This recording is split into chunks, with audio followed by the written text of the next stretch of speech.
llamado el disco de Faistos. Este disco, que todavía no se ha descifrado y muchas cosas han sugerido, y por supuesto entre ellas que son alienígenas y hay contacto con objetos voladores no identificados, pero nada que ver. No hemos conseguido descifrar este tipo de jeroglíficos. Tenemos que el linear A y el linear B han sido estudiados, se ha podido estudiar con mayor detenimiento el linear A, pero este tipo de jeroglífico no ha podido ser descifrado. Y tenemos a un caballero que parece un filisteo. Ellos tenían una manera de tener un casco, algunos dicen el pelo, pero un casco, ya sea con puntitas o con cuero, el cual es característico de los filisteos. Lo vemos en Medinet Habu, cuando Ramsés III los rechazó. Tenemos evidencia de ellos allá y tenemos registro arqueológico de ellos, similares a los que tenemos en Creta y los que tenemos en Micenes. En cuanto al lenguaje, se conoce su abecedario, su alfabeto, un abecedario, un alfabeto familiar con el cananeo, con el hebreo de la zona. Es decir, no parece que ellos tuvieran un lenguaje escrito particular, sino que tomaron el lenguaje propio de la zona.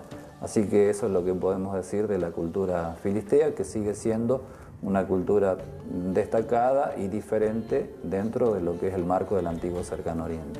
Las deidades que ellos tienen también son deidades similares a las que encontraban allí. Sin embargo, ellos también adoptaron deidades que eran cananeas o hicieron un tipo de sincretismo, entre ellos el dios Baal y el dios Dagón.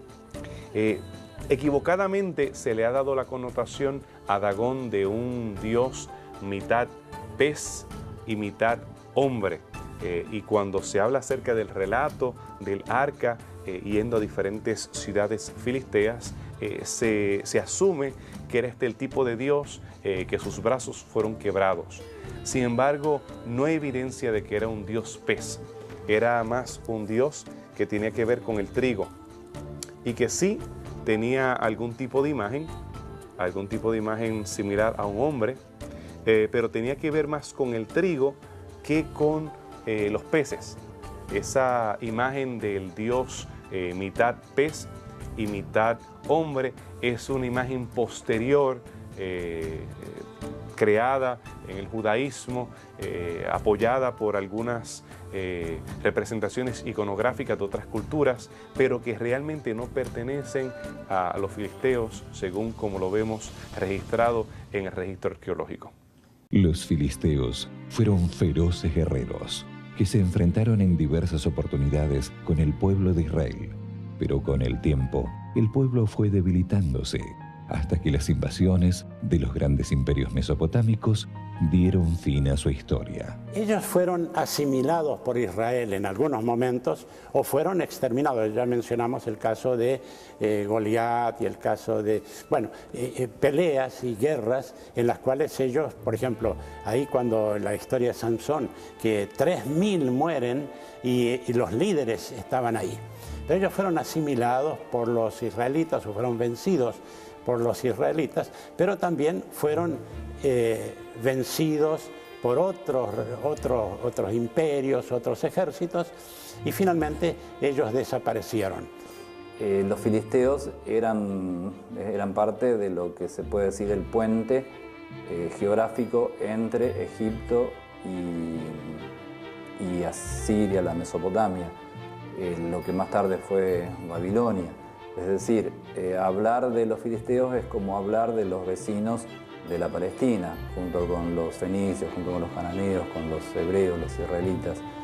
Y ellos, en términos generales, terminaban siendo como pequeños grupos víctimas de los grandes invasores. Ellos pudieron mantenerse durante el tiempo de los asirios con una producción impresionante de aceite y de comercio que ellos unían tanto a África con Egipto, tanto a Mesopotamia y el Mediterráneo. Y tenemos evidencia que en Ecrón había una industria bien floreciente durante esa Pax Asírica, en la cual ellos estaban subyugados a Asiria, pero tenían una prosperidad tremenda. es cuando llegan los babilonios, al ellos resistirse a los babilonios, que los babilonios destruyen. Los babilonios eran unos bárbaros. A veces tenemos una idea de los asirios como muy bárbaros y los babilonios como más civilizados, pero no. Los asirios sí eran muy crueles con sus enemigos, pero había mucha prosperidad bajo la paz asírica en muchos de los pueblos porque había estabilidad, había comercio, había interrelaciones, había correo.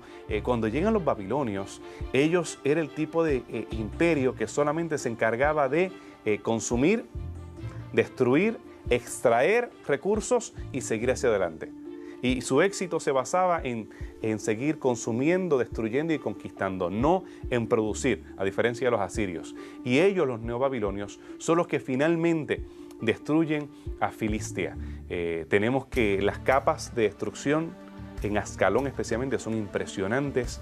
Cesa la cultura. Tenemos más adelante unos pueblos que descienden, tienen algún tipo de relación con los filisteos, como lo son los fenicios, pero realmente los filisteos como tal, ellos cesaron. Así que quizás no se puede hablar de una desaparición de este grupo humano, sino tal vez de una forma, finalmente de una mezcla con los otros grupos que perdieron protagonismo en el antiguo Cercano Oriente y fueron absorbidos con el tiempo, ya sea por los babilonios, por los persas, por los griegos o por los romanos finalmente, terminando, teniendo un fin no tanto de exterminio o de desaparición, sino más bien de haber sido conquistados finalmente por imperios más poderosos.